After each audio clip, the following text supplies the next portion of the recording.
welcome. It is Mile High Sports today. I'm Sean Drotar, your host. Nate Lundy on my right over there. As you can see him on YouTube. You can check out Nate today for about half the show. Cody Roark's going to join us and break down the Broncos for another Cody's half a lot of it. more. Cody's a lot more fun to talk to. Well, I don't know about that. It just depends on what you're he doesn't have nearly. for. He doesn't have nearly as much of an attitude.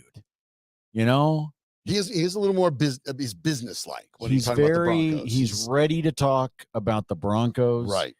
And he doesn't like come within inches of swearing, and so it makes it a lot easier than what Funny I do. thing is that's not actually true. A couple times out of training camp, he did come within a couple inches of swearing. I even had a double check with Dan. Really? Yeah. And I know that sort of YouTube is different, right? You know, not FCC regulations, but yeah, Cody has a little bit of that's true. We can actually right. say the words you can on here. But then when Danny right. has to like upload it and code it and things, they put that little E right there for explicit. Is that what that is? Is that how that works? Yeah, and then we all and then unfortunately the children can't watch. Right. Oh, gotcha. Yeah. Well, we don't want you know that. what I mean? Of course, you know. Of course, the children aren't supposed to be watching because we talk about sports betting, and that's not. You're not supposed to do that. To the youths of America. Well, then again, you know, I watched a lot of James Bond movies with my parents as a kid, and I was never going to probably be an international spy, and that's probably not okay either. No actual license. You weren't going to date women with ridiculously double entendre names. No, probably not. At least it didn't work out that way. So what are you going to do? But we turn our attention to the NFL last night. No Christian McCaffrey. No problem. Juwan Jennings is going to be a leading receiver for the Niners. No problem. Let's steamroll Aaron Rodgers and the Jets in his re-debut anyway. Just too good, too deep. The Niners are the favorites in the NFC for a reason, and Jordan Mason becomes every fantasy football player's favorite hot waiver addition this week. Yeah, you're going to see that happen. You're obviously going to see some things happen with the quarterback room for the Packers. There's a lot, but can we, speaking of nearly cursing and being irate, I need to take a particular category of social media to task for the moment. I saw multiple people last night, right around halftime of the Monday Night Football game, saying, Christian McCaffrey's he's a situation runner. He's a scheme runner, shall we say. He's a system back. Okay. I'd like all of you to take those tweets and shove them up your ass. System back. Because here's part of what I find funny about that. First of all, we are locally biased to CMC, as we know. That's literally over your shoulder. That's part of it. Yeah, you can see him right over here. Okay. So I know we're biased a little bit to CMC and to his connections to Denver. But I'd like to point this out. If you're going to attempt to say that about Christian, then I expect you to say it about every running back that has ever played for a coach with the last name Shanahan. Right? I mean, you want to go there with me, folks? Davis, we can. System running back. We can absolutely do that. And we can start to lump in anybody that has ever played in the backfield for a coach with the last name Shanahan. We could also do it for any quarterback or wide receiver, for that matter, who ever played in a system that was built by Bill Walsh. Sometimes the system and the athlete actually coexist. Isn't it a beautiful thought? Isn't it wonderful to think that it's not black or white between the two? That they can actually coexist, that it's possible for Tom Brady to be a good quarterback and Bill Belichick to be a good coach, and that it's not one or the other? Oh, my God. I have a thing that I do on Twitter all the time called People I Should Be Allowed to Kick in the Shins. And it's my polite way on social media of saying where I'd really like to kick those people. But this is a great example of it. Take your system back crap and shove it where the sun don't shine. I mean, obviously it's ridiculous. McCaffrey's got over 10,000 all-purpose yards in his career. You know, he's nearing already at this point 90 career touchdowns. It's very silly to think that this is a guy that's a system quarterback, a system running back. I get it. But bring it back to the Broncos. Was Drew Brees then a system quarterback? It's all like primarily under Sean Payton. Tom Brady, it's very, very silly. It's the number one thing that talk radio, which is, folks, talk radio is the birthplace of social media. Don't try to tell me otherwise. Okay, it is. It is the birthplace of social media.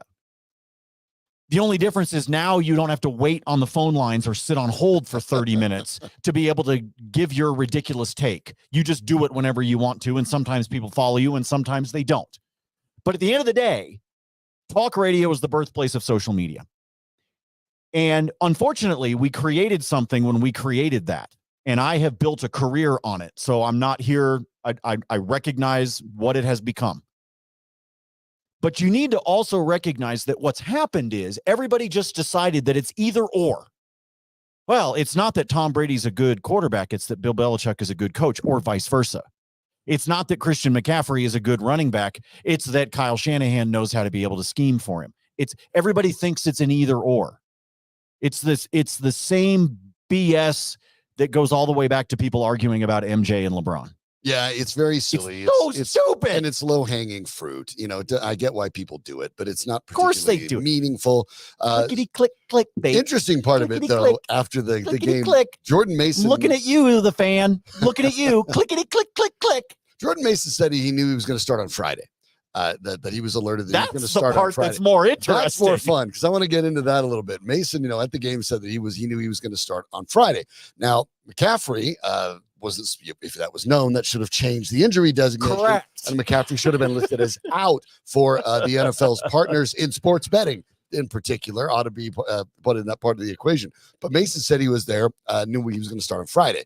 Now, after the game, Shanahan said no, he wasn't going to. He didn't necessarily say he was going to start on Friday. He said that he wanted to be ready a bunch and, quote, knew he would have to play a lot. But the argument is that maybe Mason misunderstood. The problem here is that the 49ers knew McCaffrey wasn't going to play. They were doing the Bill Belichick thing and hiding an injury, which would have mattered to the Jets and would have mattered to bettors and all that other stuff. So that's a challenge that after the game, when Mason was asked at the press conference about it, he basically said, this is why I don't speak to media. He was angry about it, and all this news he created about it made things complicated.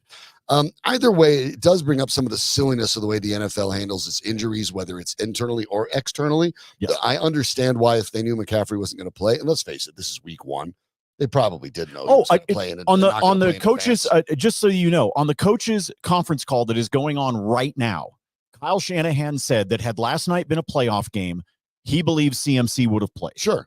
So just to provide that clarification, he's also doing a little bit. He's also doing some CYA right now. Yes, with CYA with CMC. Obviously, that's one of the problems for San Francisco. But otherwise, they don't have a lot of problems. The Jets, I don't know what we learned necessarily, except for you were right and I was wrong that Aaron Rodgers wasn't going to throw for a lot of yards. The Jets obviously have a little bit of work. The Niners do not. But around the NFL this week, when you look at some of the things that happened, Nate, and there were some upsets, some very curious performances, and we know in week one, the weird stuff tends to happen, right? I mean, this is where we're getting these teams, they're feeling each other out. They don't necessarily even know what they have in front of them, the Broncos being one of those examples. What really stood out to you in week one for teams that maybe really either disappointed or looked very, very much legitimate? I think there is no way to start that conversation about week one without talking about the Cincinnati Bengals. Mm-hmm. That was absolutely putrid. It was embarrassing. I think that anybody that is a Cincinnati fan, they should absolutely be hitting the panic button right now. I always believe after 1 week, you have the opportunity to go, oh, sit back, breathe. Everything's going to be okay. Which is actually what I believe with Bo Nix and with this Broncos team. If I'm in Cincinnati right now, you want to talk about people like they should have extra patrols on the bridges because that fan base has got to be losing their mind right now with what happened to the team that was the preemptive assumption to have the number one overall pick next April in the New England Patriots. It was going to be between them and the Panthers. Okay. And you lost at home to the Patriots. So if you are Cincinnati and you are participating in sports talk radio, whatever insanity that is taking place, and however many times the various producers in Cincinnati had to hit the dump button yesterday morning or yesterday afternoon on their programs is not enough, because I completely understand why Cincinnati. So to talk about week one, you have to start there. I agree. The Bengals now 1-5 in openers under Zach Taylor. So that's obviously not a good start in September's, even with Joe Burrow, by the way. That has traditionally been their worst month. They have averaged under 20 points per game with Burrow at the helm in openers. So obviously it's been a slow starting thing for the Bengals under Taylor. We'll find out, because guess who they get next week as we turn our attention to the AFC West? They get the Chiefs. And if you didn't get the statement from the Chiefs in their win over the Ravens, although the Ravens were absolutely game and about, literally this far from taking that game up to a 2-point conversion that would have decided it. But obviously, when you look at the Chiefs, as dangerous as ever, they don't have Hollywood Brown back yet. He'll add speed. Xavier Worthy added a tremendous amount of speed. Yes. To my mind, again, they are the favorites to go for the first ever three-peat in Super Bowl history. And there was nothing I saw that dissuaded me from that belief. But the Bengals and the Chiefs go next week. Either way, even though the Bengals could be better, they could easily be 0-2, and the Chiefs could be 2-0. And that's part of the reason why I say that I think it's fully legitimate for them to be panicking right now, is because that should have been a win. You should have come out of week 2 at 500, and instead you are more than likely going to be 0-2. So in a ridiculously competitive AFC that we have talked about, that is so stacked. It's why it makes it so difficult to be able to make the playoffs. It's why any of you that bet on the Broncos to make the playoffs, even though you were seduced by the really nice payday you could get, you were absolutely flushing your money away. Yep. And it doesn't have to. It's not all to do with Denver. It's because of just how good the AFC is as well. And so that puts Cincinnati into a really bad position as they go into the week. I think a couple of other quick takeaways here from week 1 for me. Obviously, Green Bay has every reason to be worried. And Matt LaFleur has come out and said they are not going to go get a veteran quarterback. And remember, they have Malik Willis, who they brought in basically at the 11th hour during the preseason. So he's going to wind up starting for Green Bay this weekend, less than 3 weeks after he signed with the team. So it looks like that's the direction that they're going to go. So I think Green Bay should be concerned, because, I know it took overtime, but the other team that's up there in the conversation that is the really sexy pick to represent the NFC in New Orleans is Detroit. Mm-hmm. And I know they needed overtime against a good Rams, but it's a good Rams team. It is. I thought Detroit, but I think Detroit looked pretty good, and they've got a lot of talent on that team, and they've got a coach that just about any of us would run through a wall for, who's just fun. Even if he does mix a lot of metaphors. But he's just fun. I just like the guy. It's hard to not root for him and to root for Detroit, especially with the absolute futility that team has gone through over the course of history. So for Green Bay, I think the other, 3 to 6 weeks.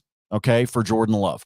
That's not the end of the world. It's a lot better than finding out that it was a tear in his knee, as opposed to finding out that it was basically a strain on, unfortunately, a really crap, funky play there at the end on a questionable field, to say the least. So I think that Green Bay needs to be worried, because even though the NFC is, in my opinion, easier than the AFC is, Sean. Unquestionably, that is. Unquestionably. You don't want, by the time Jordan Love comes back, could you wind up being sub 500? Could you be 3-4? Could you be 2-5? Because I'm not feeling it with Willis. I was very surprised when they said they weren't going to try to go get a veteran or somebody to come in. That they tried to talk to Ryan Tannehill. See if they could get someone like that. But then again, bringing a guy in, even a veteran mid-season like that in cold, is really, really tough. Yeah, but here's the thing, Sean, you're doing it with Malik Willis. Right. I mean, you signed Willis like 15 days ago. Yeah. To come into the team.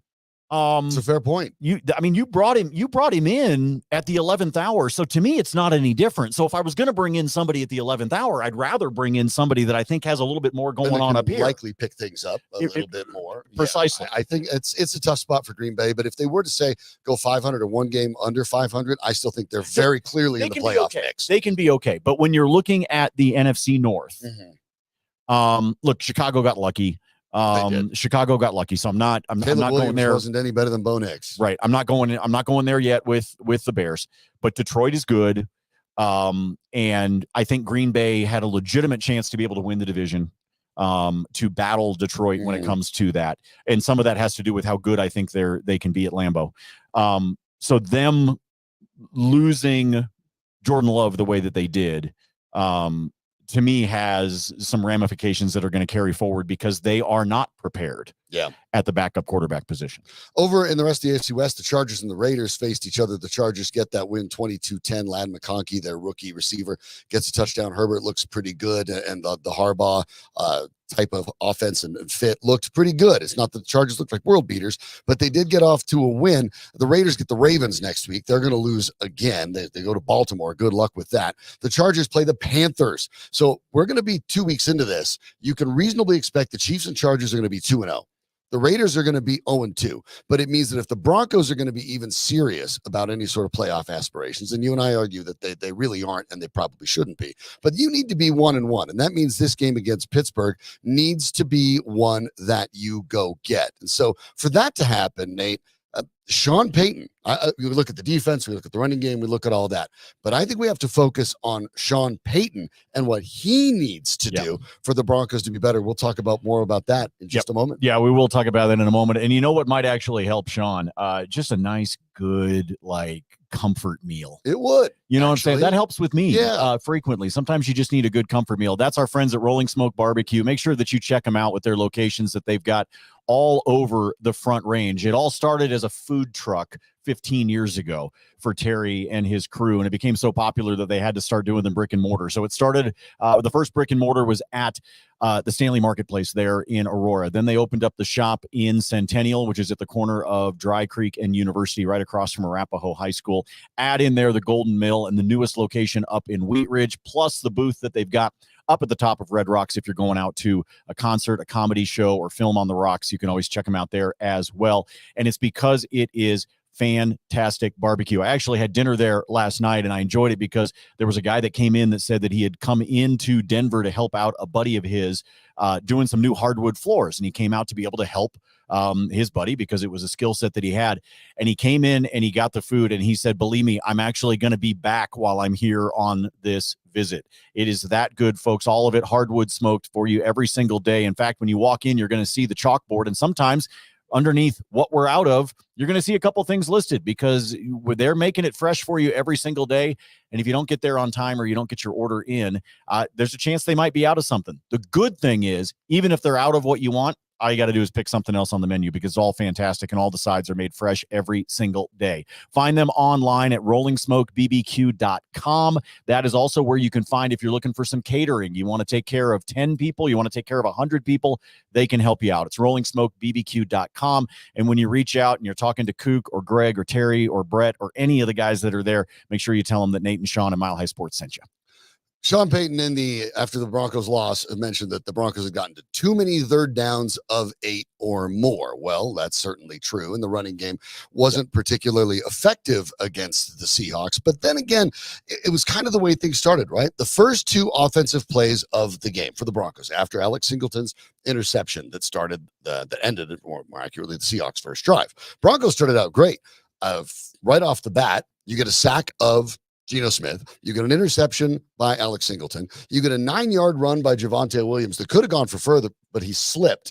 And then on 2nd and 1, he slipped in the backfield again. So obviously some equipment sort of issues there early on when you see that happening multiple times when you're talking about Williams cleats in that situation. But that was 2 of the runs right off the bat. The Broncos end up settling for 3 in that circumstance, and it ends up not being enough, a missed opportunity in a game they go on to lose.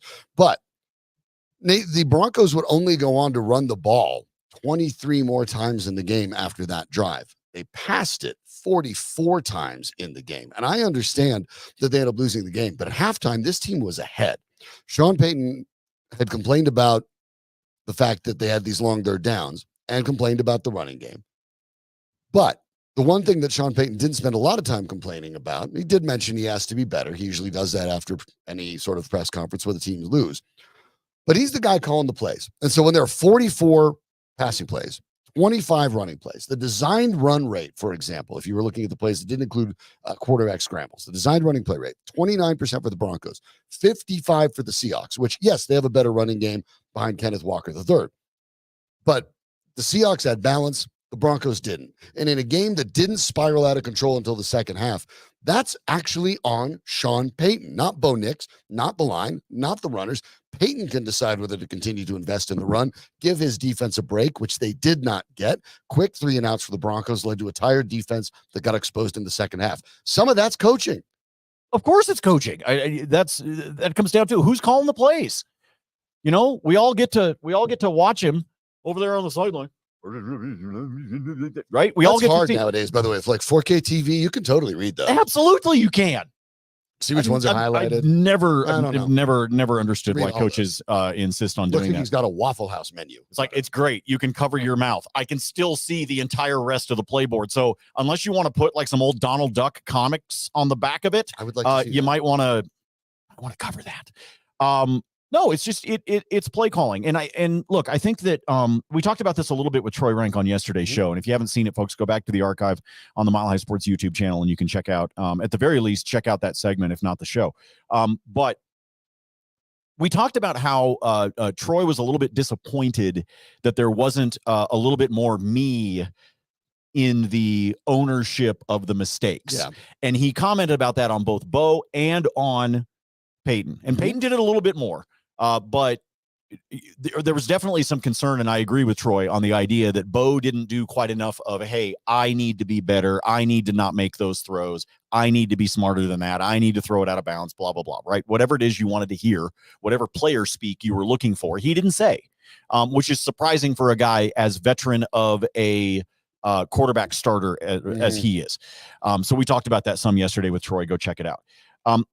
Frankly, I'm looking to hear a little bit more from from Sean Payton, an understanding of, hey, you know what? Went back and looked. There were places I could have made better play calls. I could have put us into a better position. I could have done X. I could have done Y. I should not have had a rookie quarterback in a hostile environment throwing it 44 times. Right. Things like that. Right. Especially as you harped on yesterday over and over and over again, Sean, you had the damn lead and you were still doing it. Right. So you can't tell me like, oh, we were, this wasn't the Panthers, right? Down by 30 to the Saints. This was a team that, had the lead or was within striking distance and you refused to run the ball. So something's got to give. I'd like to see a little bit more than that. I don't know that a head coach with the ego the size of Sean Payton's is ever going to do it. So maybe it's just wishful thinking on my part. But more than anything, as a fan, and you guys know that I'm a fan first and a host second, show it to me this Sunday then. Show it to me with better play calling and more varied play calling this weekend. Show it to me. We have seen, not only with Sean Payton, but other coaches in the past as well, not really be keen into the investment. You see the early attempts, first two offensive plays or runs. And actually, even though obviously one was a disappointing slip by Javonte Williams, if you got nine yards on your first two carries in the game, you're feeling pretty good about your running. Yeah, bring him over to the sideline, have him change cleats really quick, right, and then put him right back out there. But, if you're talking about 3rd and 1 and you got the first 9 on the ground, feeling pretty good about that for the most part. But when Payton doesn't get the early returns on the running game that he wants, he tends to go away from it. And that's obviously something that they have to change, because you don't have Drew Brees. You don't even have Russell Wilson. You don't even have a guy that veteran who can go out there and make those plays for you. You have a rookie, and a rookie that is, as much as they talk about his fast processing and play recognition, could have thrown 3 additional picks very, very easily in that game. So yeah, it's going to be a learning curve for Bo Nix. There are plenty of scouts that looked at Bo Nix and said that's a 2nd or 3rd round draft pick at quarterback. The Broncos, if they'd be wise, would probably be thinking about Bo Nix as a second or third rounder that they're starting rather than a guy that was nearly a top 10 pick, because the pedigree suggests maybe that. Instead, they basically threw him out there and said, hey, go throw it 40 times in maybe the most hostile environment in the NFL. And by the way, we're not going to even invest enough on our running game to make the Seahawks think that we might run. So later in the game, they made it really easy on the Seahawks, who didn't worry about the run beating them, continued to sag back. And then you had situations like the interception to Tariq Woolen, in which basically Nix threw it into what was amounted to triple coverage because he was rushing and because they were able to have that many guys back. So the Broncos now realize, or should realize, that they are going to put a little bit of pressure on Cortland Sutton in the passing game to make sure that they don't connect very well. Only 4 for 12 connections between Sutton and Nix, to make sure that the running game actually does something and get creative with it. Not a lot of creativity even in the running game. Not a lot of runs trying to get outside the tackles. You watched what the Seahawks did with Walker, trying to get him outside where he really does some damage because he makes that turn and the speed really becomes evident. But the Broncos, even with Jaleel McLaughlin, and I want to make sure I'm clear on this, pro running Jaleel McLaughlin through the tackles, because football is still about deception. And if he comes on the field and everyone thinks it's going to be an outside run, then you've given away your hand. But you need to be able to mix it out here and there. Get Javonte Williams outside. Get McLaughlin outside. Estime obviously fumbled. Otherwise, I may have gotten a little better looks there. But there needs to be more creativity within the running game, and there just needs to be more effort to make the running game happen. More motion would have helped. There wasn't a lot of pre-snap motion for the Broncos. They played this rather vanilla style of offense and a defense in Seattle that is very promising and led by a great defensive mind in Mike McDonald, who is extraordinary, led the Ravens as their defensive coordinator to the best scoring defense in the league.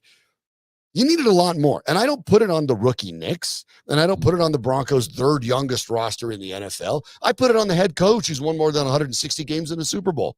You have to adjust for what you have. And we watched this all last year with Sean Payton. It didn't happen with Russell Wilson. So the idea is you get a quarterback in Bo Nix. He does the kind of game play that you want. So now it'll all work. But Payton isn't even tweaking it for Nix, at least in one game. That has to change as soon as next week. Yeah, you got to be able to do it quickly. You need to see better play calling. But I come back, like we were just talking about in the last segment, right? Like which teams are panicking and which teams are not. I don't believe there needs to be panic in Chicago about Caleb Williams. No, to be honest with you. I don't believe there needs to be panic here in Denver over Bo Nix. If you want to panic, panic in Charlotte, panic in Atlanta, panic in Green Bay. Cincinnati, as you mentioned, and panic in Cincinnati. But specifically at the quarterback position, you need to be panicking in Charlotte, Atlanta, and in Green Bay right now.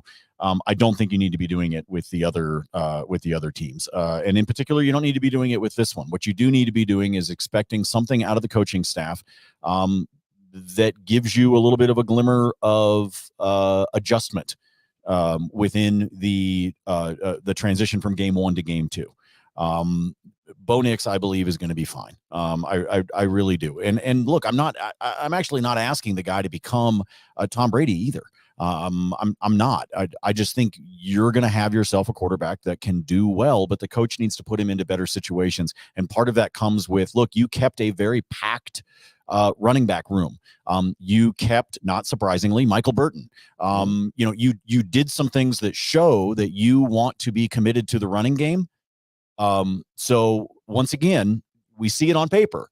Now you got to actually show me out on the field and be smarter with your play calling and stop showing it to everybody. I think the problem is they're showing it by basically making things seriously. I want like comics straightforward on the back.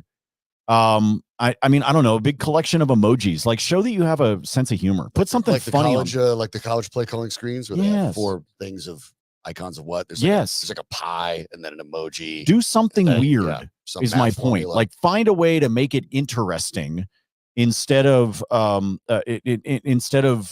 having all the other plays on the other. Like, have some fun with it. Keep in mind, I agree with Nate. There's a lot to like about Bo Nix. I feel fine about Bo Nix too. I think he'll be fine. I think he'll learn. He doesn't make a lot of mistakes twice, at least in the time you saw him in college, and even in limited amount of time we saw him in OTAs and training camp. So I like him, but you also have to understand his ceiling. He's not going to be Tom Brady, folks. Okay, realistically, he's not. I've given you this comp, but every time I get it, there's a couple of comments going, oh, if that's the case, Denver's in trouble. Well, not really. But He looks like Derek Carr. To me, he looks like that kind of quarterback. He can throw on time. He can throw on target. He moves a little better than Carr, but it's about accuracy. It's about making sure that he runs the offense on time and on target. You can win with that guy, but you need to help him. And some of what you need to help him with is the play calling. Sean Payton needs to adjust from week 1 to week 2 based on what he saw that was good with Knicks and what wasn't so good with Knicks. It took him 34 pass attempts to get to 100 yards. So either be more aggressive on the passing and send it downfield, or call more runs if you're going to call passing plays with an average depth of 2 yards a throw. You might as well run the football, even on a bad Broncos running team where you're getting 2.7 per carry. That's oftentimes about what you were getting on a pass play, and there's less risk involved. So Payton has to be better. But if we're talking about teams that don't seem to appreciate the running game, or at least don't seem to be on the same side, we'll talk about the Buffaloes in a moment. Yeah, we sure will. And speaking of the Buffs, even though we've got some frustrations coming out of that contest in Lincoln over the weekend, you still know that we are going to be hanging out with our friends at number 38 for all of the games with the Buffs this season. So whether you want to be able to cheer them on, enjoy this contest that's going to take place this weekend up in Fort Collins, or you just want to be surrounded by fellow Buffs fans in case you need to drown your sorrows. It doesn't matter which side of the fence you want to be on. The point is, that's where we are going to be. Number 38 in Rhino. Make sure you come out and join us and our friends at High Noon. There are drink specials on High Noon. They have a fantastic food menu, by the way. Oh, my goodness. Seriously, I love their food. It's so good. I just heard Danny in the distance go, oh, my gosh, so good, which is true. They have great food. The fun part for me, you guys ever been out with me, watched a game, or hung out when we've done our broadcasts and things like that, you know that I love me some craft beers. And that's one of the things I like about number 38. You come in and they got the wall of all the different taps, and it's local breweries. It's Colorado breweries that they are featuring. And so you get a chance to try something new. Maybe you haven't had before, or maybe you've got a local favorite. They've got it for you. Plus, they've got the mixed drinks, all that kind of stuff. The service is great. The food is great. The TV's everywhere. And especially when the weather's nice, we're sitting outside on those picnic tables. We're watching everything on the giant LED screen. And that is what we do when we're enjoying those Buffs games. So make sure you're out this weekend for the Rocky Mountain Showdown. Come join us at number 38. You can search them up. Just do it on Google. Follow them on social media. They've got all the information for you. And they've even got ways, by the way, if you want to bring a group of people, you can actually reserve a table that includes a food setup, drinks, and all of that as part of your deal. You can find all of it on their website. It's number 38. That's where we're going to be. We'll see you Saturday for the Rocky Mountain Showdown. The Rocky Mountain Showdown up in Fort Collins at Canvas Stadium this time around, as the Rams look for a little bit of revenge. But the Buffaloes, after their embarrassing, quite frankly, showing in Lincoln, find themselves at another weird spot like they were last year. Is the idea that the Buffs, are they a fraud? Are they fake? This is how the national media is going to look at it. That's what happens when you're Deion Sanders, and that's what happens when you bring in the kind of talent and you lay an egg like they did. The concern going forward for Sanders in head coaching is we learn about more of his style as head coach. Remember, he doesn't call offensive or defensive plays, more of the CEO type of coach, a ring leader, if you would like, ring master, if the circus analogy works for you. But talked about after the game, the idea of the Buffaloes and the pressure they faced, not just play by play, but overall in the larger view of the season. Where do you think the disconnect is? Do you have any pressure? semblance of it? We got to be able to handle pressure. Not just the pressure of, I'm not saying them rushing the passer, the pressure of the game, the pressure of the moment, the pressure of the time. Everybody wants to be him till it's time to be him. We got to be able to handle that pressure. Did it feel like that affected you early at all? I don't know about early. As the game progressed, I think it affected us, not really defensively, but offensively. Now, some of that, Nate, let me explain one of the concerns, and I think it's a fair one with the Buffaloes, and that is with the coaching staff. Those sort of, and I won't call it a platitude, I think it's a legitimate take. We've been around sports long enough to know that the way people handle pressure, you have to kind of find a way to rise to it. But what Sanders is saying is the kind of stuff that every coach has said everywhere. What the Buffalo staff has is a lot of coaches, a tremendously large coaching staff, a lot of them that are inexperienced. Yes, Warren Sapp is on the coaching staff as a graduate, as a student. Okay, but Warren Sapp has never coached. You talk about Phil Lodeholt as the offensive line coach, relatively new. Robert Livingston is a first-time defensive coordinator. Pat Shurmur is the offensive coordinator, but has never really been successful at any of the roles that he's in his lengthy career. Deion Sanders himself is a new head coach. It's one thing to just tell your players, just be better in the moment. Just be better. but it's another to find a way to teach and explain and go one-on-one and get these guys to understand what that requires, whether that's technique to lean on when you're feeling a little bit flustered, what those kind of steps are. They don't necessarily look like a team that knows how to do that, and I think that's a reflection on coaching. Yes, it's absolutely a reflection on coaching because, look, let's take it back from coaching and let's talk about corporate culture. Corporations take on the culture of their leadership, period, end of story. They tend to follow the senior leadership, whether that's a CEO, whether it's a COO, whatever it is. Because you get fired if you don't. The C-level executives set the tone and they set the culture, and the rest of the company follows it. It's why you see changes happen at the C-level in companies somewhat consistently. There are some companies that hang on to it, and primarily that happens because the culture is working and you are finding success. And so therefore somebody stays on in that C-level role or in a chairman role, those kinds of things within corporate America and frankly in corporations across the world. You see that. Football teams are no different than that. You're going to take on the personality of those that are at the top. And so I appreciate what Deion is saying, and he's not wrong. This team needs to understand how to react under the pressure and in the moment. But you also can't just sit there and go, hey, be better at that. Some of these kids, and they are kids, need to be shown how to do it or need to be guided in the moment of how to capitalize on the moment instead of expecting that they're just going to have a light switch. Some people have that light switch. Some people are gifted and they have it, and they understand how to be able to react in it. But some of them actually need you to go over to them, put your hand on their shoulder, and say, hey, what just happened? Here's what I want you to do next time. That's all you have to say to them, is provide them with that guidance. And so if you've been there in that moment before as a player, or more importantly, as a coach of young men who have been in that moment before and have found a way to be able to guide them, you need to be able to go and share that experience and expect them to be able to follow it. You can't just talk it. You've got to be it. And I know that sounds like something that would come out of Deion's mouth. He basically was. You just paraphrased him. That's what he's saying. But Deion, you've been in those moments. So go show these guys how to do it. Period. That's a big part of it. Teach them. It's a big part of it. And you go back, let's say, let's bring it back to the Broncos and Bo Nix for just a moment. Sure. Think about the interception over the middle that Bo Nix threw that picked off by the safety. That we've seen that interception a million times with young quarterbacks. They didn't see the safety. They locked on their one receiver. Safety easily comes in and picks it off. You can either yell at Bo Nix and say, stop throwing interceptions. In the moment, you have to be better. Or you can show him the film and say, okay, you see right here, this safety's going to hover in this spot. He's waiting for you to bite on that and throw to that receiver. He's baiting you into it. Now that you understand it, he's probably going to have a better chance of not doing it again. That's the kind of coaching the Buffs need as well. But some of it also needs to be about investing in the run game. And bad news today for the Buffs. Deion Sanders just a couple moments ago in his presser said that Dallin Hayden, the Ohio State transfer at running back, will miss the game versus Colorado State. He was one of the team's few bright spots on offense.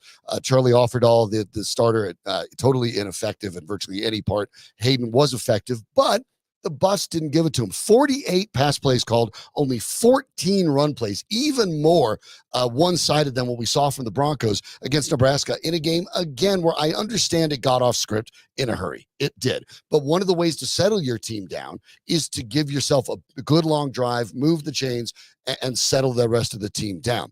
Now, the funny part is Deion Sanders talked repeatedly about the necessity of a better running game. He talked about it after the game. He's talked about it since. Shedeur Sanders, after the game, however, when asked about balance and the running game, indicated that maybe what they're doing is exactly what he'd rather do anyway. I mean, how many times did Raul get touched? You said what? How many times did Raul get touched? There was able, like, of course, whenever you're able to run the ball consistently and whenever you're able to, then that opens up the pass, you know? But it's just like you got to understand, like, what your team good at. So it's like, why would we keep running the ball if, okay, we out there and we get in a situation where it's a must get and we don't get it? Right. Are those kind of like 4th and 1 conversions that haven't gone your guys' way in the last couple is that kind of play into everybody's mind? Is that kind of something on your mind thinking about, advancing the ball and whatnot? Nah, I'd rather, if we're going to go down, I'd rather go down swinging, honestly, because I know I could throw the best punch. We're talking about, again, let me simplify that. Why would we run the ball when we're better at passing? Because the wide receivers and Travis Hunter and Jimmy Horn and Shepard and Wester and Shedeur Sanders, presumable first-round draft pick, are the best options. Even on when asked to follow it up, 4th and 1, I'd rather go down swinging because I know I can throw the best punch. That is not in sync with what his own head coach and father has said, and this is where things get tricky for the Buffs. Shedeur Sanders wants to throw the rock every time. Well, a lot of quarterbacks want to do that. I get that. But the head coach and the offensive coordinator need to be able to have the power and be able to flex that muscle and say, hey, you work for us. These are the plays you're going to run.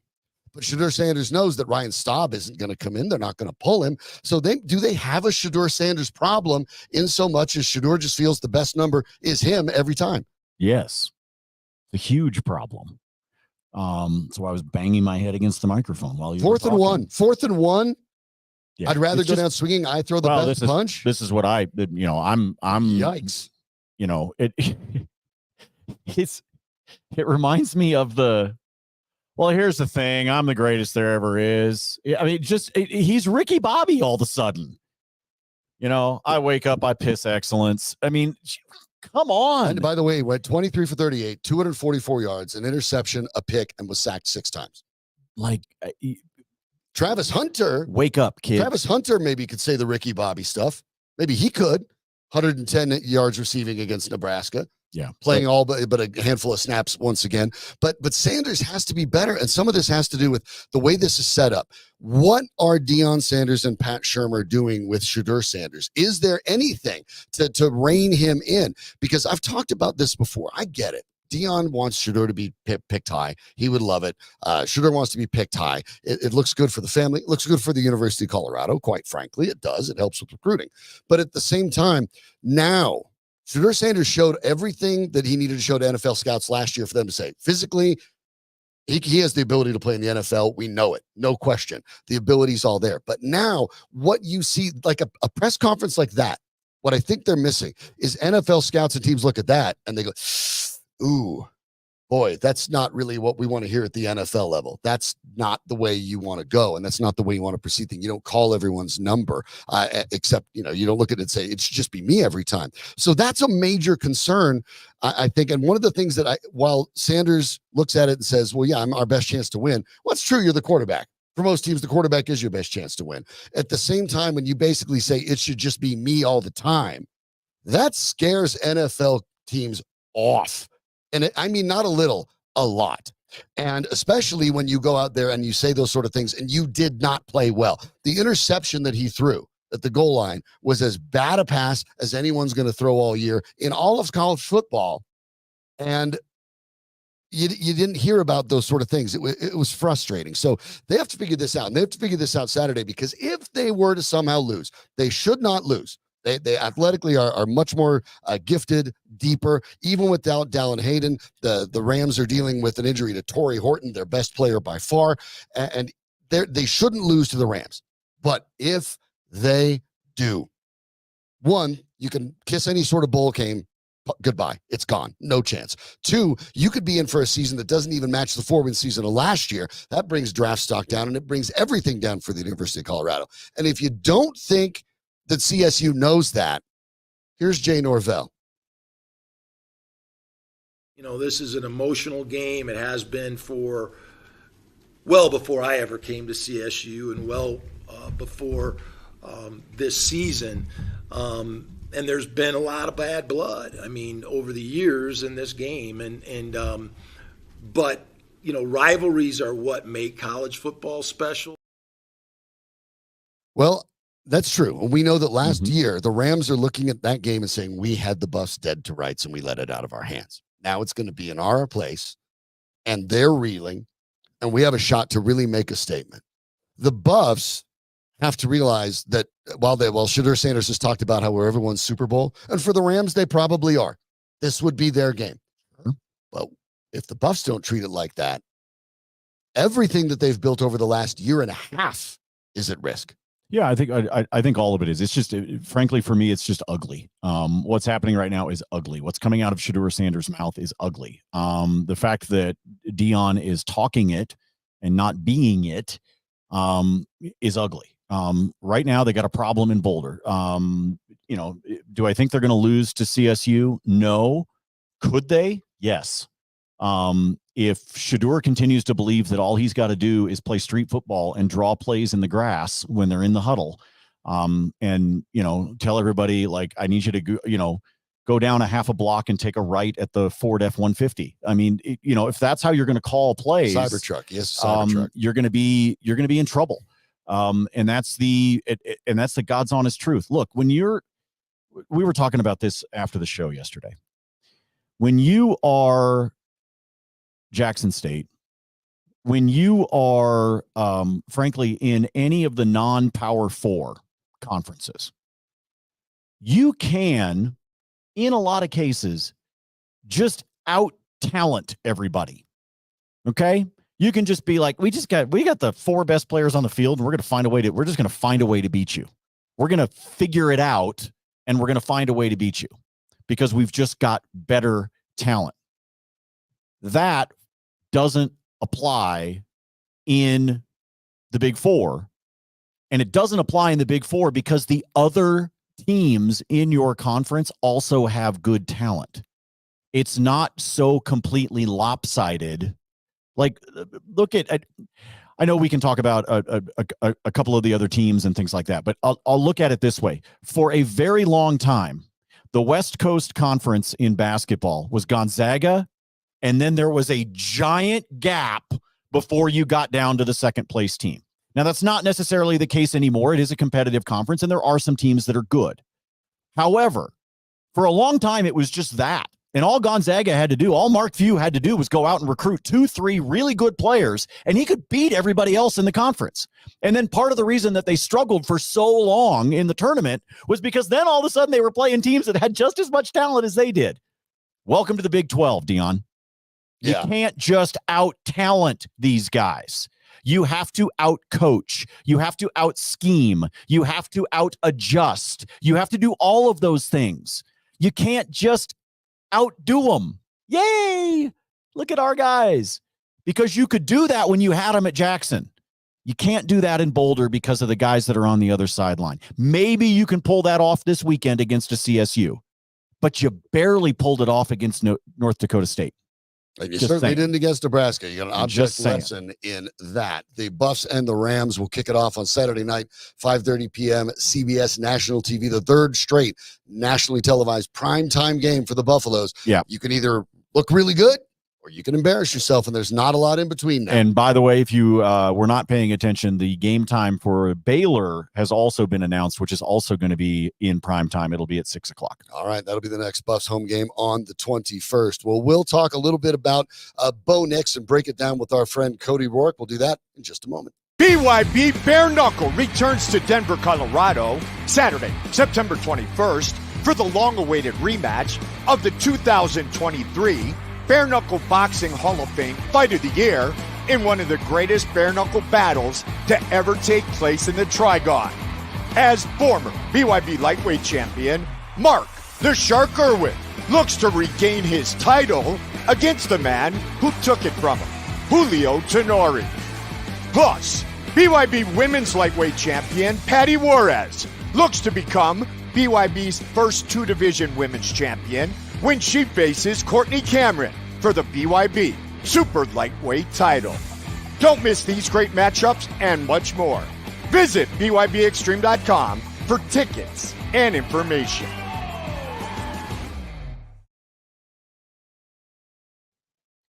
Welcome back to the program, and it is Mile High Sports today. I'm Sean Drotar. With me now is Cody Roark, our Broncos reporter for Mile High Sports and the host of the Locked On Broncos podcast. Comes in, joins us every Tuesday to talk about the Denver Broncos after their loss against Seattle.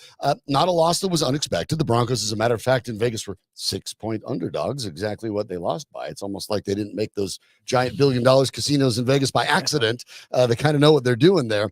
But when you look at Bo Nix and you think of the performance that you got, let's first, before we dig into Bo, look into the way that the game was called. The Broncos had designed run plays on only 29% of their offensive plays. That is certainly not the balance they talked about, not the balance we expected. Seattle's was 55%.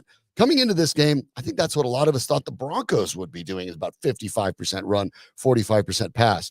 In a game that was close for the majority of the game, the Broncos couldn't generate any balance. Yeah, well, and they also couldn't run the ball well. I mean, the first play, Javonte had that 9-yard run. That was great. You know, after the interception from Alex Singleton, all of a sudden, the next play, he loses a yard. Like, he slips. Well, slipped on both plays. Even the 9-yard gain, he slipped. And going back and watching the film, I mean, Denver, there were a few times, and Sean Payton mentioned this to us on our conference call that we had with him, is that there were times where they missed seeing where the run should have been, where maybe a cutback should have been, or where they should have hit the hole. And just the run game was a little bit of a mess. You had some missed blocking. I mean, I felt like on the perimeter, there were a couple of plays where they didn't block well enough. I think they adjusted relatively well in the second half, but you're in a situation where, you know, you're trailing now. You have to get some momentum. You come out of the second half, and all of a sudden Seattle, you know, they're going a little bit up tempo, no huddle. They're chunking with a couple of plays. Okay, now they get a touchdown. They go up.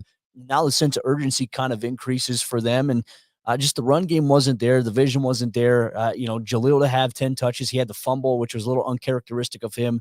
From that point, I was like, what? They're going to abandon the run here. And they did. And, you know, unfortunately, you don't game plan to throw the ball 40-plus times. That's not, you know, recipe for losing usually in the NFL. Sean did say there are some games where maybe you do try to game plan that, or that might be in the recipe book there. But just overall, not good enough on the offensive side of the ball. Look, Bo didn't play great. You look at the offensive line; they were sporadic in pass protection. I got my film review up here on Mile High Sports YouTube page. You want to go back and watch it?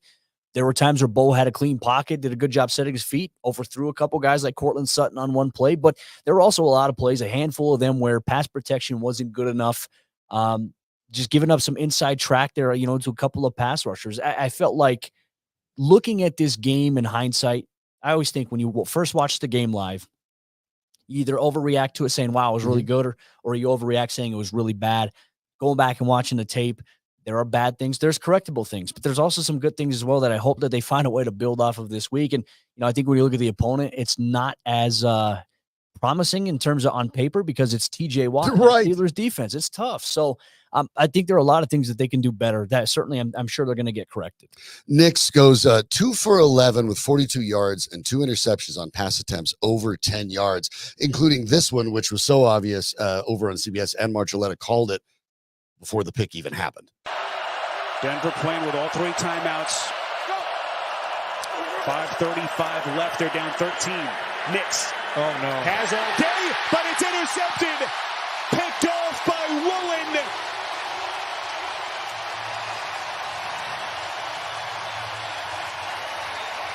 Second interception thrown by the rookie Nix.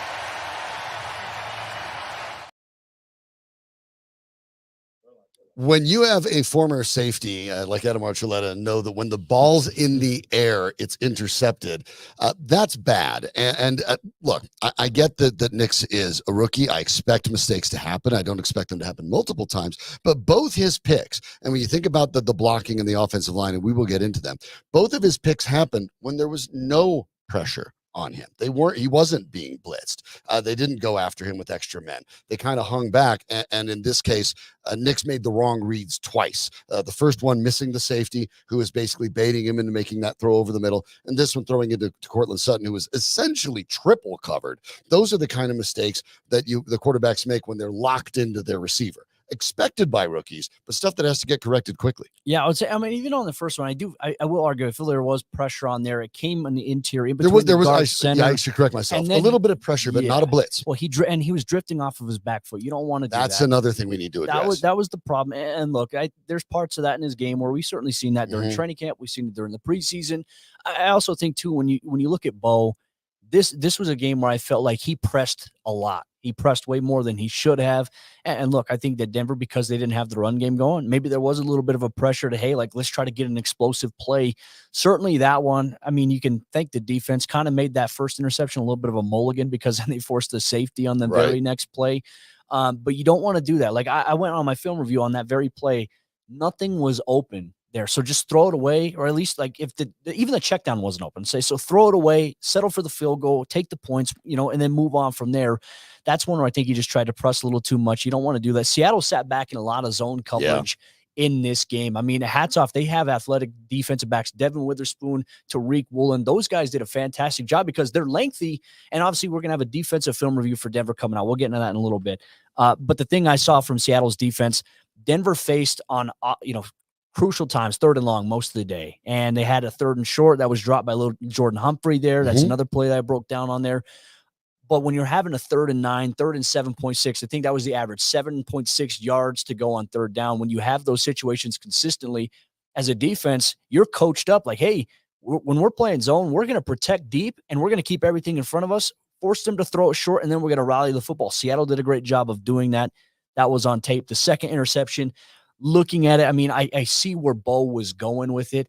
I think he anticipated that, hey, I can get this there. Like, that's where the difference in the speed, I think, between college and the NFL was there. I think initially he saw it and he tried to fit it in there. The NFL safeties are a little bit quicker, and so he made that play there. That was definitely one you want back. I felt like Bo actually got a little bit more rhythm in the 4th quarter. I felt like that's where we started to see. Now, if Denver was able to get a stop defensively on that 3rd down, that Lockett caught, part of me is thinking, okay, what do we see from Bo? You would have had about a minute with an opportunity to win the game. It would have been fascinating. Out at least, yeah. So, and the point you're making with Knicks is really important, and I talked about it yesterday as well. The mistakes you saw from Knicks, a lot of them had to do. And one, we will get into it. We'll watch that as we go along. The back foot throws. They have been a constant concern. Even scouts noted it before in the pre-draft process. You got to step into those throws because you're right. The speed difference is there. And that's what I saw. If I had seen Bo Nix's passes go high, low, way in front of a guy, way behind guys, I'd be more concerned. He was consistently behind guys. Consistently a little bit late on the throws.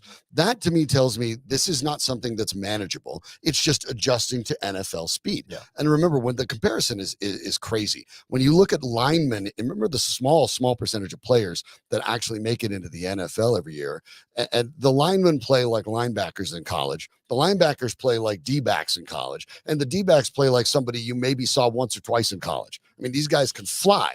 And so it takes some adjustment. And I think with Bo Nix, you saw him struggle with that adjustment, but I think you'll get it because the passes were consistently behind. And even though that seems weird, I actually think when you're looking long-term, that's a promising thing. Yeah. That's correctable. Yeah. And look, I think we saw some of that happen a little bit early on in OTAs and training camp being behind guys, but then the next practice, he would adjust that. He wouldn't be behind guys. I think that he needs a game where he's going to, okay, hey, I've got regular season footage out there. Now, how do I respond? What can I correct? Some of the things that Sean Payton mentioned had to do with footwork in terms of, sometimes he did a 3-step pitch versus a 5-step pitch when he was supposed to. And that can change maybe the timing, that can change the depth in terms of the pass rush. There were some plays where I think he used his legs well. There was one play to Cortland Sutton where he scrambled up. For the defense thought that he was going to tuck it and run, then he threw it across his body to Cortland. You love seeing things like that from a guy like Nix, the improvisation stuff.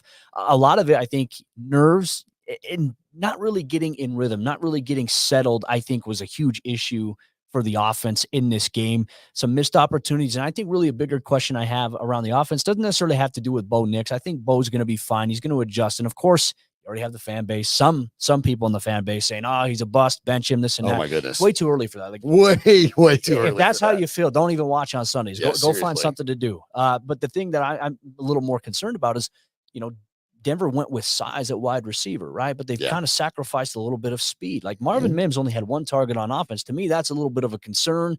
Not sure what it is. Like there's times where he's on the field, but he's not even being really looked He's not on the field very often. No. That's part of it as well. There were good signs, obviously. Devon Vele had 8 catches on 8 targets. There was some synergy there. They didn't get a lot of yards, but that was valuable.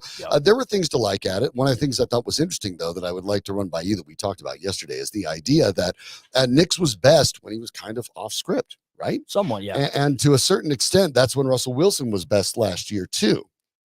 Does that call a little bit of concern in maybe Sean Payton's script in 2024 NFL football maybe needs a little bit of updating because now that's a veteran quarterback and a rookie quarterback, albeit in just one game. but doing their best work when they're going outside of the play call, when they're improvising. I think when you have athletic quarterbacks, it tends to play in their favor a little bit. I don't know if it's necessarily a design issue. I mean, I felt like there were some concepts too. Like, for example, I did one. There was that deep middle that Knicks had missed with Cortland there. Mm-hmm. You had Josh Reynolds and Cortland kind of in a stack formation. It was against a, cover 4 look.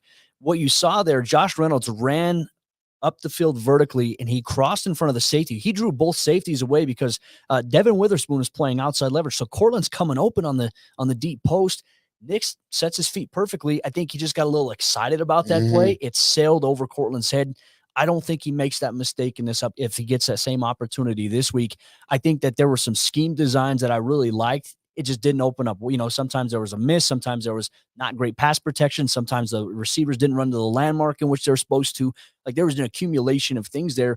I also think another argument, I know Doug wrote it on milehighsports.com, where, you look at that game, Lil Jordan Humphrey had that drop. Like, Denver went with size. I liked what I saw from Josh Reynolds. Josh Reynolds going to be a playmaker. Cortland had a lot of targets. We expected that, but couldn't help but come out of that game and thinking like, man, like Denver could have used Tim Patrick in a couple of these situations. And unfortunately, we're never going to know what that would have been. I feel like he was a good security blanket for Bo in training camp in the preseason, but we don't get that now. Now you get Lil Jordan Humphrey. Yeah, who's the Sean Payton guy who's been with Payton for a while and multiple stops, and then there's a comfort level there. But obviously, there were a couple drops. I don't think it was the reason Bo Nix had an underwhelming game, but there were a couple drops that needs to be shored up. But the point you make is really interesting, and we'll have to talk more about that as the year goes along. The idea that they went with a massive amount of size in the receiving core, and that means obviously something of a reduction in speed. The idea is Marvin Mims would be part of that. We'll talk more about his absence later and what that means, because it is really kind of fascinating. But I want to remind you that if you are self-employed and you're having trouble getting a home loan, well, you need to reach out to SCL Mortgage. SCL's helped thousands of self-employed people refinance their mortgage or buy a home with their bank statement loan. No tax returns needed. SCL understands the challenges of being self-employed and what it means for home ownership. So find SCL at myspecialmortgage.com or call 303-790-2222. That's 303-790-2222. SCL's been serving Colorado successfully for 23 years. So if you're self-employed, please call them today or visit them at myspecialmortgage.com, NMLS number 1200716. For the Broncos in this loss, in the early going, the defense, of course, looked not just good, it looked tremendous. Yeah. And they did what the Broncos have failed to do in recent years. They got pressure on the quarterback. They got turnovers on the ball. That was all looking really good. Jonathan Cooper with a pair of sacks. We know about the pair of safeties. The first the Broncos have had since 1982 with a game at 2 safeties. Jonathan Cooper had a chance to talk about the defensive performance after the game. I don't know if I can put a finger on it per se. I would just say that, as leaders of the defensive stuff, we got to make sure we all come together and do better when it comes to that second half. And that's really all it is. I really like how they played. I like how the guys came out. We were getting after it like everybody saw, but, like I said, that second half, it can't be a die-down energy, and I take that personally on myself too. Cooper led the Broncos with 8.5 sacks last year. He is a free agent after the season, so a nice start for him to be sure. Pro Football Focus had him at a 79.2 grade on overall defense. That was the best on the Broncos, and among edge rushers around the NFL, of which there were some guys that had some very good days. That was 12th best. So a good performance by Cooper, a good performance by the Broncos defense, especially given the fact that, unfortunately, because the offense couldn't get going, they seemed to visibly wear down in the second half, something the Seahawks took advantage with, especially on the ground with Kenneth Walker III. I think a lot of it was mainly that third quarter drive where things opened up. Seattle changed what they were doing. They went more up-tempo, no huddle. And so, if you do give up a chunk play in the run game, which Kenneth Walker, going into halftime, 7 carries, 19 yards, and then, he finishes over 100. He broke off some big runs really on that first drive coming out of halftime. And I think the no-huddle approach, the up-tempo approach, I think it hurt the Broncos in terms of momentum because they weren't able to substitute. And all of a sudden now it's like you're getting cut from one way. You're trying to figure out as a defense, you're trying to adjust quickly. Like, what happened there? What do we need to adjust on? You don't get that against the up-tempo. I wouldn't have been opposed to burning a timeout there, but you want to be smart with your timeout usage here in the NFL. You have, it has to come from Sean. It can't necessarily come from your coordinators. Kansas City Chiefs looking at you in that situation there. But I came away very impressed with Jonathan Cooper. Really, the Broncos front seven in on this game. I think it was revamped, highly improved there. I think the third quarter was really where things kind of impacted them in a negative standpoint. I think 3 quarters of this game, Denver played really good defense. First, second quarter, fourth quarter, I thought they played really well. Cooper with the 2 sacks there. And look, really a lot of it as well. Baron Browning. Yeah. Those guys, and even another Nick free Bonito, agent, mind you. There were a couple plays too. And we got the Broncos defensive film breakdown dropping on Mile High Sports YouTube page later on this evening. So make sure you stay tuned from that. I broke down all of that. You're going to see the instances where they're maybe an inch away from making a play. Geno Smith's 34-yard touchdown run. Denver executes a beautiful all-out pressure, and one guy's just caught in the wash a little bit, and it's Zach Allen. He kind of gets turned. That was the difference between Geno getting skinny, making that play, and then PJ kind of taking a little bit of a hesitation stop because Geno Smith did a little hesitation move there. That froze him up a little bit, and then Geno turned back the hands of time there.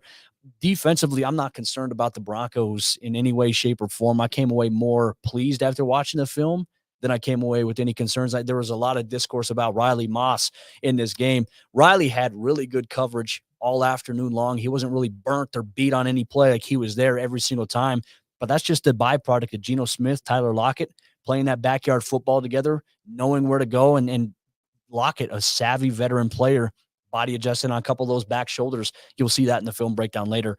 Not concerned about Denver's defense. Yeah, I looked at the Riley Moss situation too and thought that was sort of a lot of people looked at it, even local media, and thought that Moss played a poor game. I'm with you. I actually thought Moss was pretty good. Look, 2 of the catches were of the circus variety. One, Moss, an earlier one for Lockett, where Moss basically had his hand in between Lockett's hand, and Lockett pulled it in. Look, that's back a guy shoulder. that's been a Pro Bowl receiver making a play.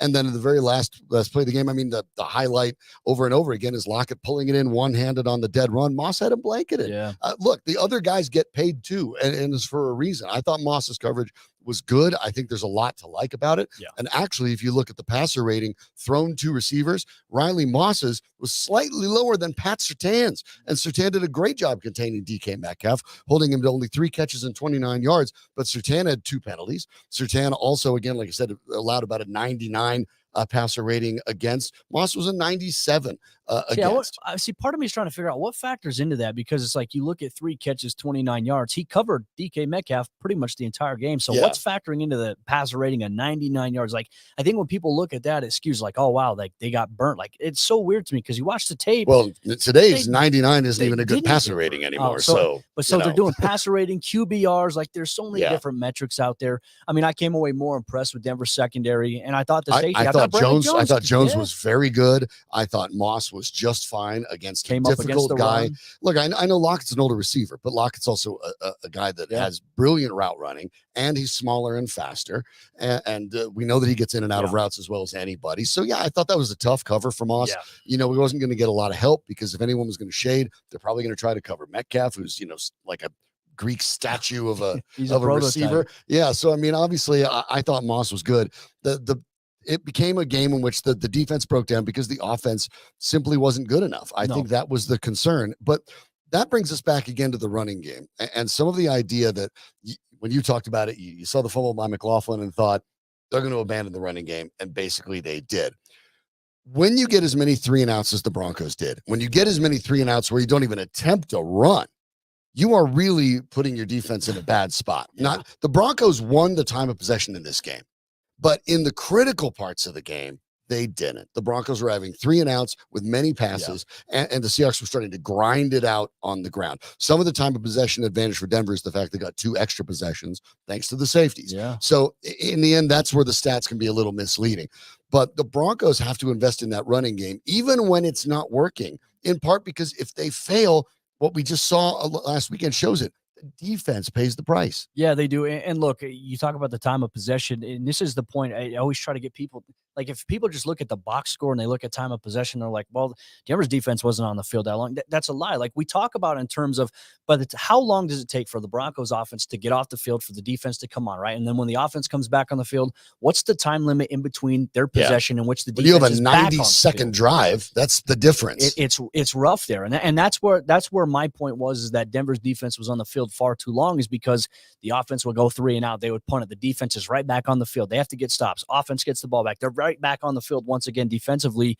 And the fact that you can't take these 2 extra possessions that you get and turn it into something in terms of points like that was a little bit of a concern. And hats off, like Denver's defense, Denver's special teams unit gave the offense every opportunity to go out there and take the game really in that first half where Denver couldn't do it. And that's something that Sean said he was more concerned about than anything, was that they had an opportunity to take the game at a pivotal moment, and they simply couldn't do it. When you're gifted that field positioning in terms of the interception there, and you can only settle for a field goal, that's a little frustrating. Like I said, though, defensively, I came away impressed there. I'm a defensive guy, so it was fun for me to go back and watch the defensive game tape there. I just feel like Denver's defense, they'll be fine. I kind of like the matchup that they have this week here against the Steelers. I like Denver's cover guys against their wide receiving core. Obviously, you're going to have to find a way to contain Justin Fields, who's more than likely going to get the start here this week. No Russell Wilson revenge type of game situation is going to present itself unless he, has that Wolverine blood and is suddenly back on Sunday. Well, I mean, he was in pads despite being inactive. Yeah, see, part of me is somebody told me he was the emergency quarterback, but now, like, if he's not doing anything, like Mike Tomlin came out today and said that Russ isn't even going to be doing anything tomorrow practice. Part of me thinks that what is up with that? Like, I don't know. Russ, ultra competitive guy. I got nothing but respect for Russ. Russ has always been great to me. I found that a little odd. But it's weird. Yeah. It's a weird thing to do. And you're right. I think Justin Fields gets the start. And I actually like that. I'm with you. I like the defensive matchup for Denver. The question is, what can you do offensively? You talk about TJ Watt, and I get it. TJ Watt wrecks the game in a lot of different ways. But the best way to keep TJ Watt from really wrecking the game is run the ball and keep him from getting the sacks and the strip sacks and forcing pressures that lead to interceptions. Atlanta had a hard time, though, and they got Bijan Robinson. And I watched that game, and I was like, wow, like TJ Watt is really mad he didn't win Defensive Player of the Year last year. Yeah. He looked like, week 1, you can almost make the argument. Maybe he already won the Defensive Player of the Year award in this one game here. But going to be a tough test here for the Broncos defensively this week. Yeah, it is. Offensively. And that's one of the reasons when you look at the Broncos, sort of season outlook and the idea of why the folks in Vegas had their over-under of wins at 5.5. This is why that their margin for error in winning is rather slim. There aren't a lot of games in which you look at it like the Broncos are simply better than that team and they should go out and beat them. And then part of the challenge is, of course, in the AFC West, you can get buried kind of quick. The Chargers with their win over the Raiders, now get the Panthers. You assume they're going to win that game. You assume that maybe you shouldn't assume the Chiefs are going to beat the Bengals, but the way the Bengals played, probably. And besides, you're not really chasing the Chiefs. If you're the Broncos and you have any playoff aspirations, the goal is to finish second in the AFC West and see if you can get that. But the Chargers could get off to a pretty big start if the Broncos don't get this game. So it's obviously a big one. And we'll talk a little bit about what they're focusing on this week in an effort to take on Pittsburgh, because the loss to Seattle is in the rearview mirror. And that just involves the way that you think about it. It's a reframe, right? This is mental. And that's why on Wellness Wednesdays here at Mile High Sports, you get an opportunity to hear from Dr. Rick Perea, who is a world champion performance psychologist. He was with the Denver Broncos during their Super Bowl 50 season. He's also worked with the Rockies when they were making playoffs. That happened. It happened. Actually happened more recently than the Broncos have been in the playoffs, with the Nuggets, with multiple NFL teams, and he works with businesses as well, which means he can work with you, whether you're an athlete yourself or maybe you have a young athlete at home that needs a little bit of a boost and a way to be able to focus on his or her things that they need to focus on, whether it's school, whether it's athletics or anything. You can get help there through neurofeedback, brain mapping services. As little or as much as you need, you can get that done, and Dr. Rick Perea can help. So get your checkup from the neck up on Wellness Wednesdays. You can catch it right here on Mile High Sports, or go to his website, think14u.org. That's think1,4u.org. We're with Cody Roark, the lead Broncos writer here at Mile High Sports, the host of the Locked On Broncos podcast. It has a great film study out already on Bo Nix today, out at Mile High Sports, a YouTube channel where a lot of you are watching this, and thank you. You can always click and subscribe. You know the drill if you want to get notified more about when we get on there here at Mile High Sports today. But when you look at this week, what are the Broncos looking at in particular? Let me give you the numbers from Pro Football Focus, and you always have to take that with a grain of salt, on the running backs. But at this time, it feels right. It's on a 1-100 scale. Javonte Williams, 55.1. Jaleel McLaughlin, 55.0. Audric Estime, of course, the fumble, 29.4. The running game we know was not good enough, but let's back off the running backs for a bit and talk about what you came in and originally started on, the offensive line. 4 out of the 5 starters are the same guys that were here last year that played the most snaps. The Broncos finished with the most snaps with their starting 5 offensive linemen last year in the entire NFL. For the Broncos, that's been something that's been plaguing them for years. Now they get it. Obviously, Garrett Bowles has to leave the game. Matt Parrott comes in as well. Sean Payton insists that Garrett Bowles will be fine, that the MRI was clean, the x-ray was clean. It was just a contusion, although just a contusion is easy to say when it's not your contusion. Yes. Yeah. But how does this team, as gifted as it in theory, Ben Powers, Mike McGlinchey, Garrett Bowles, even Quinn Miners, these guys are all going to be better run blockers than pass blockers in general. How can this line have had that much trouble run blocking on Sunday, and how can they get better this Sunday? Great question. I mean, I think a lot of Denver's focus really this week isn't necessarily on the Steelers. It's got to be on themselves. There's a lot they got to clean up within themselves before they can focus on other people. And of course, there are going to be aspects of the game plan that focus on the Steelers, and more particular, trying to avoid TJ Watt from wrecking your game. But the reality is Denver's going to be better, I think, from a communication standpoint on the offensive line. I think that also the running backs, they have to do a better job. Like when something is set up in terms of the blocking game, you have to be able to read it. My bigger concern is this was what we saw, like the jumbo package, right? The Quinn Bailey.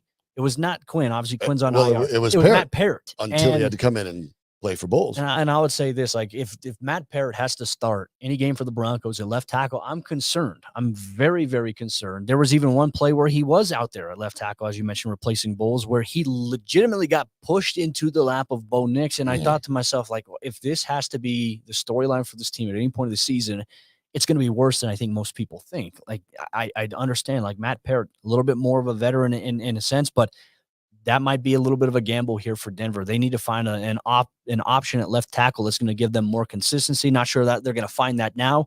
Hopefully Garrett Bowles is okay. I mean, a bone bruise to your ankle is rough. It's tough to deal with. He's probably going to get it heavily taped this week.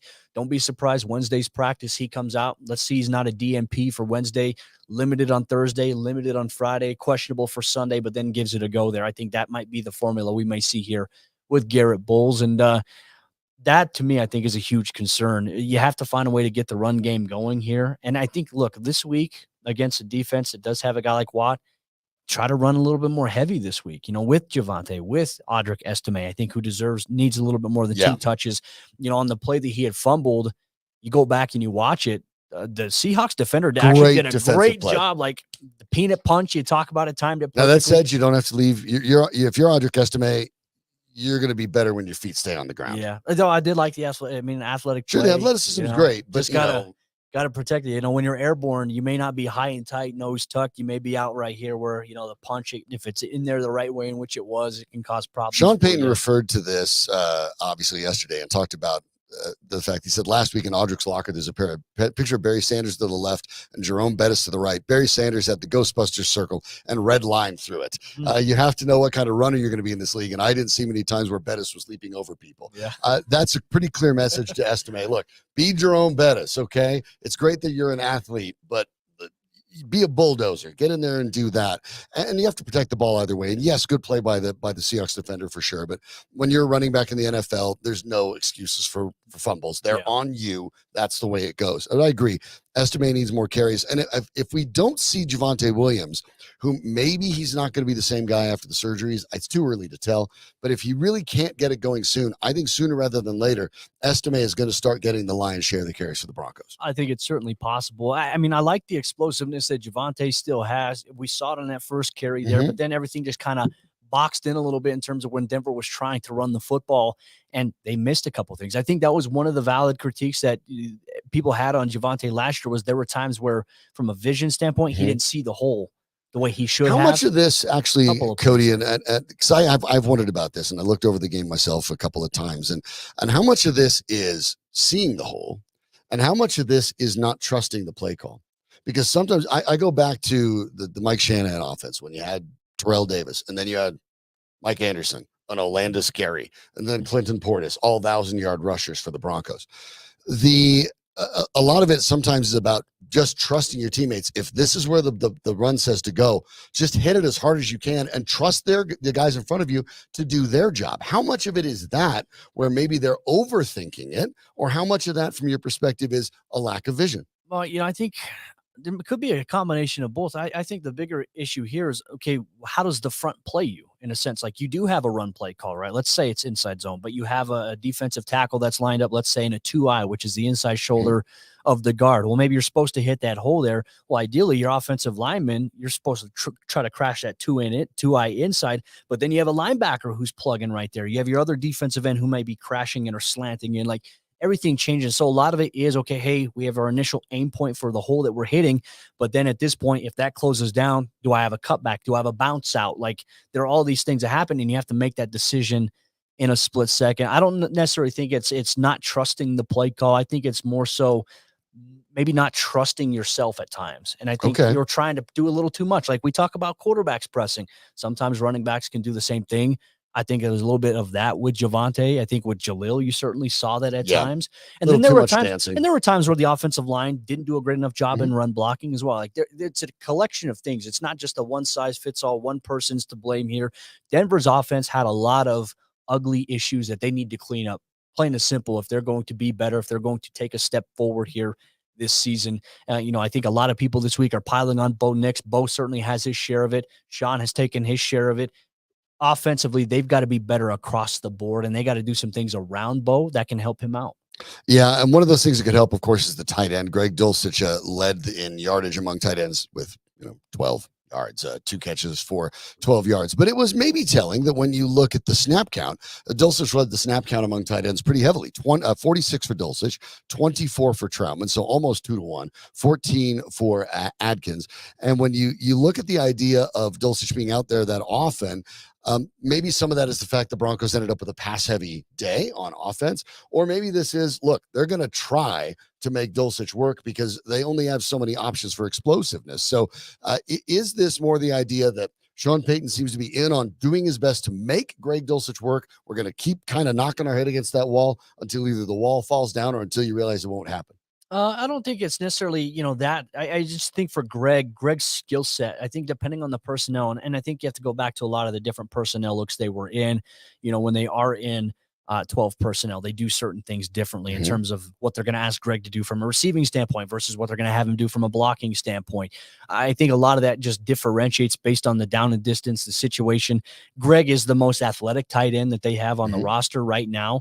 He's not the guy who's going to be best in terms of blocking. And I think that's certainly been acknowledged. He's not going to be inline a lot. A lot of the times his reps came flexed on the outside or in the slot, or even sometimes offset, kind of as that underneath wing guy where you can bring him underneath the formation into the flats. Like, there's different things that Sean has done with Greg. I think when you talk about where Greg is at, certainly getting the most reps on the field, you need to find a way to try to get the ball to him in certain times. And there were times where, hey, he's running a slot fade from the number 2 spot. But Denver, the play's not designed to go to him, so to speak, right? So there are things that can open up, I think, with Greg and how you use him. I think the fact that he made it through the game, that was a great sign, a great first sign, because really last year in week 1, Greg got hurt on, I think, the first play of the second half. And all of a sudden he's out of the game. He pretty much missed the entire season. The fact that he's made it throughout all of training camp, all of preseason, and now week 1 of the regular season, that's a huge win for Greg. He's going to be their feature guy at the tight end position, I think, going forward here this year. Lucas Kroll inactive there in that sense. I think depending on who Denver plays, I think because you're playing against that Steelers defense, you're going to see Adkins once again, Troutman once again. I wouldn't be surprised you see more 13 personnel, more jumbo packages here this week because of the fact that you need to find a way to help against Watt. And look, the other pass rusher opposite of him is really good too. Like, the Steelers have a really good pass rush unit. They have really good inside linebackers that flow to the football. They have good players in the secondary. It is going to be a challenge here this week for Denver from a strength and a finesse standpoint. The Steelers on paper have a better defensive lineup than what Denver is projecting to have on offense. Yeah, and even more than what they got against Seattle, which is a defense that's in a little bit of flux, obviously, but I think will turn out to be a pretty good one, but maybe not Pittsburgh. So that's a challenge. And you talked about Dulcich being in the slot, which I think is interesting, right? We already talked about Sean Payton's desire for this team for receivers is big, big, and bigger. That's the plan. You have Vele being out there. You have Dulcich, a tight end, being in the slot. I mean, they want to go big. At the same time, that's all well and good, but let's discuss Marvin Mims. Out there for 12 offensive snaps, 17% of the Broncos total, got 1 target and no yards. Now, if there's one thing I think that's interesting about Mims, it's not this game. It's that we asked this every week last year. Where's Marvin Mims? How can he work himself into the offense? He only got in about 22% of the snaps offensively last year. That's it, about 1 in 5. And the idea that Mims is going to be some sort of explosive playmaker for the Broncos, at this point, it starts to feel as if maybe that's not going to happen. And maybe that's not going to happen schematically, because what Sean Payton clearly wants is he wants big bodies, possession-type receivers. It's great if they can break a tackle here and there, but he wants known yardage, even if it's 2, 3, whatever, so he can build off of that. That is a way you can win football games. But without a real threat, Courtland Sutton is no longer necessarily a explosive, dynamic offensive player anymore. Certainly a lot of skills. We understand that. But you don't look at Courtland Sutton as DK Metcalf, for example. He's not that guy. Vele's a big body, not exactly a speedster. Josh Reynolds has always been a 2 or a 3, pretty reliable, has the ability to get behind a defense here and there, but not a speedster. Dulcich, obviously, from a tight end, that's interesting. But Mims is supposed to have a different skill set than everybody else, and he most certainly does. But the Broncos, for whatever reason, not just in the game Sunday, but all of last year, could not seem to find a way to get him on the field with any consistency. Then at a certain point, you have to look back and say, that's not an accident. That's the design. Yeah, I don't know if they just get too caught up in their personnel or if they get too caught up in like, hey, this has to be our game plan. This has to be our focus. And I don't think Mims is a fix. I don't think he's a panacea. I don't think he's a threat that opens up. Like, for example, there were times that no other receiver gives them. Yeah, well, Reynolds opened up Courtland on a few plays. Like, I'm thinking in my head, like, okay, Mims can do the same for everybody else here on this team. People are mentioning Troy Franklin. Troy's got speed, and absolutely, maybe Denver at some point earlier, versus sooner, maybe they find a way to open that up, to get him across the middle. Franklin's a taller receiver that fits taller, in, right. He's got the speed, has chemistry with Bo. But Marvin, we haven't seen Marvin used really at all in training camp. We didn't see him used in the preseason. No. We certainly didn't see him used in week 1. To me, it's a little bit of a concern. Are you keeping him just to be a return option? He's really good at that. We all understand that. All pro. I think that Marvin can help the Broncos offense out more by stretching the field. Even if he's not getting the ball, run him in ways that can open things up. To me, I think that could be a big difference maker if they find a way to do that. Yeah, and that, of course, is one of the things that, again, is up to Sean Payton and his scheme. Week in and week out, we'll see how it goes. But now we've seen a season and a game, and really the snap count for Marvin Mims, despite the change at quarterback, remains essentially the same, about 20% or so. So obviously not schemed as a big part of the offense. We'll see if that changes as well. For the Broncos, they take on the Pittsburgh Steelers, TJ Watt and company, a problem. And of course, if they had a problem with Geno Smith running the ball, let me introduce you to Justin Fields. So there'll be a lot to pay attention to this week for the Broncos and the Steelers. If the Broncos have playoff aspirations, this is a game they kind of need. It gets Yogi Berra, it gets late early around here. So that's a bit what the Broncos will be looking at. Cody Roark will have all of the latest for you, of course, as he does every single day for Mile High Sports, is our lead Broncos writer. You can check out the Locked On Broncos podcast as well, and the terrific film studies, one out there already and another one coming tonight. Yeah, we got another one of the Broncos defense against Seattle. Some good things, some things where, hey, you can make an adjustment here, a couple of miscommunications that you see. But overall, you're going to come away looking from that film review and say, you know what, Denver did a really good job in a lot of areas. I'm not as concerned about that side of the ball. You'll see why in the film review that drops later tonight, Mile High Sports on YouTube, 6 o'clock p.m. Mountain Time. Always great to have Cody Roark in studio with us on a Tuesday to break things down like he has and spend a little time with us. So great to get your insight. Really appreciate it. Nate Lundy with us earlier for the first half as well. Some really good comments, by the way, on the Buffaloes from Nate. If you missed any part of that and you're watching this right now on YouTube, just grab that little thing and slide it back.